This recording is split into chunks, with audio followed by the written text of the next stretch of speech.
Item ಯಾವುದೇ ಇರಲಿ try ಮಾಡಿ ಆಚಿ ಚಿಕನ್ ಮಸಾಲಾ. ನೀರಿನ ಹೊಂಡಕ್ಕೆ ಬಿದ್ದು ಮೂವರು ದುರ್ಮರಣ ಹೊಂದಿದ್ದಾರೆ. ಬಟ್ಟೆ ತೊಳೆಯಲು ಹೋಗಿದ್ದ ಮೂವರು ನೀರು ಪಾಲಾಗಿದ್ದಾರೆ. ಯಾದಗಿರಿಯ ವಡಗೇರ ತಾಲೂಕಿನ ಬಸವನಗರದಲ್ಲಿ ದುರಂತ ಸಂಭವಿಸಿದೆ. 35 ವರ್ಷದ ಗುಂಡಮ್ಮ, 10 ವರ್ಷದ ಸುಜಾತ, 9 ವರ್ಷದ ಶಿವಕಾಂತಮ್ಮ ಮೂವರು ನೀರು ಪಾಲಾಗಿ ಸಾವನ್ನಪ್ಪಿದ್ದಾರೆ. ನೀರಿನ ಹೊಂಡದಲ್ಲಿ ಬಟ್ಟೆ ತೊಳೆಯಲು ಹೋಗಿದ್ದಂತಹ ಸಂದರ್ಭದಲ್ಲಿ ಈ ಒಂದು ದುರಂತ ಸಂಭವಿಸಿದೆ.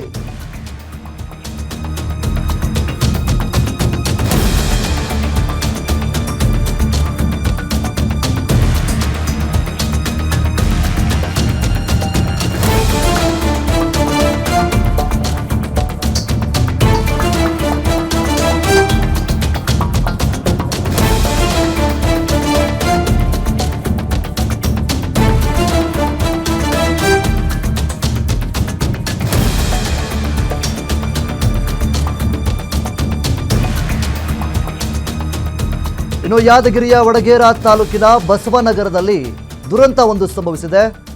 ಇಬ್ಬರು ಬಾಲಕಿಯರು ಸೇರಿದಂತೆ ಒಬ್ಬ ಮಹಿಳೆ ಮೂವರು ಕೂಡ ನೀರು ಪಾಲಾಗಿದ್ದಾರೆ. ನೀರಿನ ಹೊಂಡದಲ್ಲಿ ಬಟ್ಟೆ ತೊಳೆಯೋದಕ್ಕೆ ಹೋದಂತಹ ಸಂದರ್ಭದಲ್ಲಿ ನಡೆದಿರುವಂತಹ ಘಟನೆ ಇದು. ಈ ವೇಳೆ ಏಕಾಏಕಿಯಾಗಿ ಕಾಲು ಜಾರಿ ಬಿದ್ದಿದ್ದಾರೆ ಬಾಲಕಿಯರು. ಬಟ್ಟೆ ತೊಳೆಯೋದಕ್ಕೆ ಅಂತೇಳಿ ಊರಿನ ಹೊರಗಡೆ ಇರುವಂತಹ ಗ್ರಾಮದ ಹೊಂಡಕ್ಕೆ ಹೋಗಿರ್ತಾರೆ.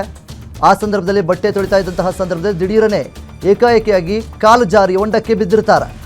ಇದನ್ನು ನೋಡಿದಂತಹ 35 ವರ್ಷದ ಮಹಿಳೆ ಇಬ್ಬರು ಬಾಲಕಿಯರನ್ನು ರಕ್ಷಣೆ ಮಾಡಬೇಕು ಅಂತೇಳಿ ನೀರಿಗೆ ಹಾರ್ತಾರೆ. ನೀರಿಗೆ ಹಾರಿ ಇಬ್ಬರು ಬಾಲಕಿಯರನ್ನು ಅವರ ಜೀವವನ್ನು ಉಳಿಸೋದಕ್ಕೆ ಪ್ರಯತ್ನ ಪಟ್ಟು ತನ್ನ ಜೀವವನ್ನು ಕೂಡ ಕಳೆದುಕೊಳ್ತಾಳೆ. ಇದು ನಡೆದಿರುವಂತಹ ಘಟನೆ. ಅದಾದ ನಂತರ ಸ್ಥಳೀಯರು ಎಲ್ಲರೂ ಸೇರಿಕೊಂಡು ಮೂವರ ಶವವನ್ನು ಈಗಾಗಲೇ ಹೊರಗಡೆ ತೆಗೆದಿದ್ದಾರೆ. ಸ್ಥಳಕ್ಕೆ ಪೊಲೀಸರು ಕೂಡ ಭೇಟಿ ಕೊಟ್ಟು ವಡಗೇರ ಪೊಲೀಸರು ಭೇಟಿ ನೀಡಿ ಪರಿಶೀಲನೆಯನ್ನು ಸಹಿತ ಮಾಡಿದ್ದಾರೆ. ಸೊ ಇಬ್ಬರು ಬಾಲಕಿಯರು ಏನು ಕಾಲು ಜಾರಿ ಹೊಂಡಕ್ಕೆ ಬಿದ್ದಿರ್ತಾರೆ, ಅವರನ್ನು ಜೀವವನ್ನು ಉಳಿಸೋದಕ್ಕೆ ಅಂತ ಹೋದಂತಹ ಗುಂಡಮ್ಮ ಅವರು ಕೂಡ ನೀರಿನಲ್ಲಿ ಮುಳುಗಿ ಸಾವನ್ನಪ್ಪಿದ್ದಾರೆ. ಸದ್ಯಕ್ಕೆ ಅವರ ಕುಟುಂಬಸ್ಥರ ಆಕ್ರಂದನ ಕೂಡ ಮುಗಿಲು ಮುಟ್ಟಿದೆ. ನಡೆಯಬಾರದಂತಹ ಘಟನೆ ನಡೆದು ಹೋಗಿದೆ ಅನ್ನುವಂತಹ ನಿಟ್ಟಿನಲ್ಲಿ ಕಣ್ಣೀರನ್ನು ಹಾಕ್ತಾ ಇದ್ದಾರೆ.